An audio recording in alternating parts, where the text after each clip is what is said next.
इस पूरे उपन्यास में सबसे ज़बरदस्त और जो जीवंत कहानी है, जो मुझे व्यक्तिगत रूप से प्रभावित की, वह है लिली का चरित्र। लिली उस पूरी कहानी की एक अनोखा और ऐसी पात्र है, जिसने पूरी कहानी को शुरू से अंत तक सूत्रों में पिरो कर रखा है। इस कहानी की मुख्य नायिका लिली, बाकी के जो नायिकाएं जो होती है, बाकी जो पात्र हैं, सती और जमुना, उन सबसे भिन्न एक मध्यवर्गीय परिवार से ऊपर अभिजात्य वर्ग में पली बड़ी, पढ़ी लिखी, आधुनिक सोच रखने वाली महिला है। वो कॉलेजों में पढ़ती है, देश दुनिया के साहित्य से वो अपने आप को पूरी तरह से परिचित रखती है। उसकी जो सोच है वो आधुनिक है, लेकिन उसके अगल बगल के जो माहौल है वो पूरी तरह से परंपरागत यानी पुरानी विचारधारा वाला ही होता है। वह एक विधवा औरत की पुत्री रहती है, लेकिन उसकी जो माँ होती है वो समाज के तानों बानों के चलते उसका शादी किसी एक लड़के से करती है। वह जो लड़का जो इसका पति बनता है, जिसका नाम तन्ना है, वह दूसरे पात्र, इसी कहानी की जो दूसरे पात्र है जमुना, उससे प्रेम कर रहा होता है।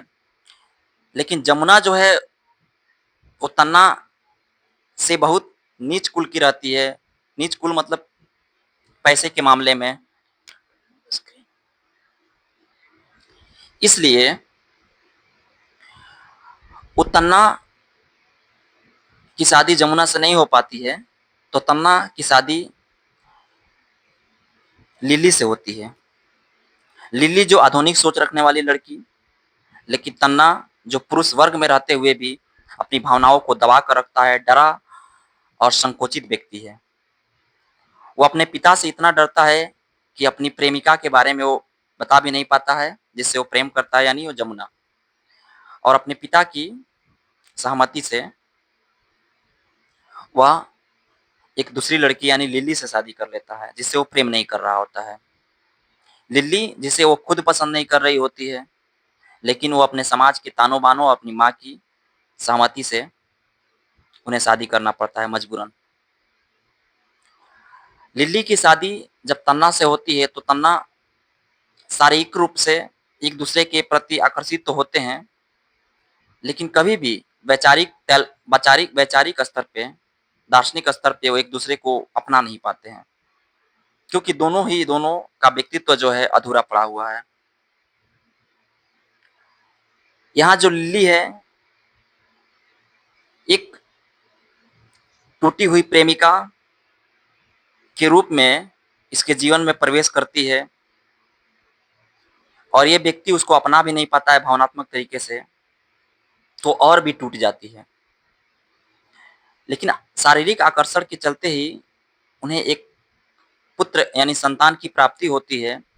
उसके बाद वो अपने पति का घर छोड़ करके अपने घर, अपनी मम्मी के घर चले जाती है, यानी मायके। और वहाँ पर अपने मम्मी से बोलती है कि मैं उस व्यक्ति के साथ नहीं रहूँगी।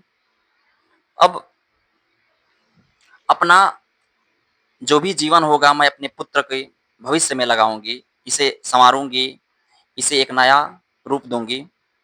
अब मुझे किसी पुरुष की ज़रूरत नहीं है। मैं पढ़ी-लिखी और आधुनिक विचार रखने वाली लड़की हूँ। मैं अपने आप को समेट लूँगी। जैसे ही वो माँ बनती है, उसके बाद उसकी जो टूटी हुई जो गरिमा है, यानी मातृत्व के रूप में उसकी गरिमा की पुनर्स्थापना होता है। उसका ध्यान जो है अतीत से कट करके बच्चे के भविष्य पर टिक जाता है। वो अपने आने वाले बच्चे की भविष्य के लिए एक नई नींव नींव तैयार करती है। वो नहीं चाहती है कि मेरा बच्चा इसी समाज में दब करके, इसी समाज की विचारधाराओं के अनुयायी बन जाए, उसी रास्ते पे आगे चला जाए। अब ये जो लिली की कहानी है, दरअसल उस वक़्त के माहौल को दिखाती है, और उस वक़्त की नहीं बल्कि इस वक़्त के भी माहौल की दिखाती है, जिसमें कोई भी लड़की अगर ज़्यादा पढ़ लिख लेती है, लेकिन उसका जो समाज है, उसका जो घर है, उसका अपना परिवार है, वो उसी पुरानी विचारधारा का है, तो फिर एक पढ़ी लिखी लड़की की जो आधुनिक सोच है, उस पुरानी सोच के बीच एक तरह के टकराव उत्पन्न होता है।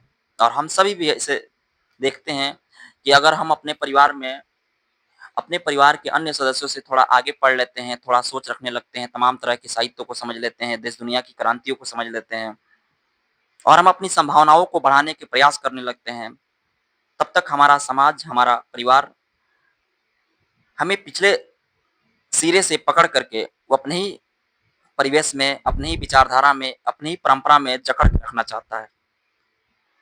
हमारे पास 2 स्थितियाँ होती है, या तो हम पूरी तरह से आगे बढ़ जाएँ या उनके साथ रहें। अब इन दोनों के बीच बहुत संवेदनशील, दर्दनाक टकराव उत्पन्न होता है। ये वही समय होता है जहाँ पर कुछ लोग अपने घर, परिवार को छोड़ करके एक नई दुनिया की तरफ तब्दील हो जाते हैं, और ये ज़रूरी होता है। अगर आप एक लड़के हैं, अगर आप एक लड़कियाँ हैं, तो जैसे ही आप पढ़ेंगी, जैसे ही आप आगे बढ़ेगी, तब तक आपका समाज किसी अपने ही स्तर की लड़कों से आपकी शादी करा देगा।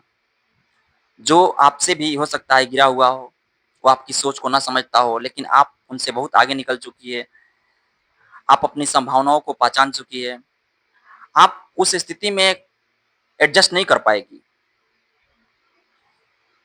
आपको उस परिवेश में घुटन महसूस होगा, लेकिन चाह कर भी आप उससे बाहर निकल नहीं सकती है, क्योंकि अभी आपके अंदर जो विचार है ना, जो आपके अंदर जो व्यक्तित्व बना हुआ है, अभी नया-नया जन्म लिया है। उसे पेड़ बनने में, उसे परिपक्व होने में समय लगेगा, उसे पैसा लगेगी, उसे आर्थिक मदद की ज़रूरत पड़ेगी, और वो मदद अचानक से नहीं आएगा। उसके लिए आपको पढ़ना होगा आगे, और सारी मतलब आपको आत्मनिर्भर बनना होगा। मेरे कहने का मतलब यही है कि आपको आत्मनिर्भर बनना पड़ेगा, तभी आप अपने अंदर के पल रहे विचारों को परिपक्व रूप दे पाएगी। तो जब भी आप पढ़ाई कर रही है, तो ये सोचना है आपको कि पढ़ते वक़्त एक तो पढ़ते रहना है, दूसरी तरफ अपने समाज से धीरे-धीरे कटते भी रहना है। क्योंकि आपके जो विचार होंगे, वही पूरी तरह से जो परंपरा है, आपकी जो पारिवारिक स्थिति है, वो विचारों को और गंदे कर देंगे लोग। इसीलिए आप पढ़िए, और कम नहीं, बीच वाली पढ़ाई नहीं पढ़ी जाती। पढ़ाई का मतलब हुआ कि आप उतने ज़्यादा पढ़िए कि आप अपने जीवन को किसी त्रिभुज की तरह 180 डिग्री पे नहीं, बल्कि किसी वृत्त की तरह 360 डिग्री पे बदल दें। पूरी आर-पार की लड़ाई, पूरा व्यक्तित्व एक नया होना चाहिए, एक नया परिवेश होना चाहिए। और ये सारी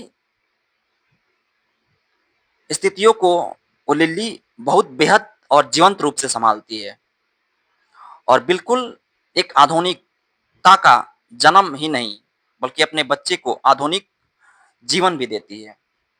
इसलिए इसका जो पात्र है, मुझे बहुत ज़्यादा प्रभावित किया है, क्योंकि ये मैं खुद अगल-बगल लोगों को देखता भी हूँ, और इस कहानी के समानांतर बहुत सारी कहानियों को पढ़ने पर भी उनका व्यक्तित्व एक दूसरे से टकराता हुआ दिखाई देता है। थैंक्स, धन्यवाद।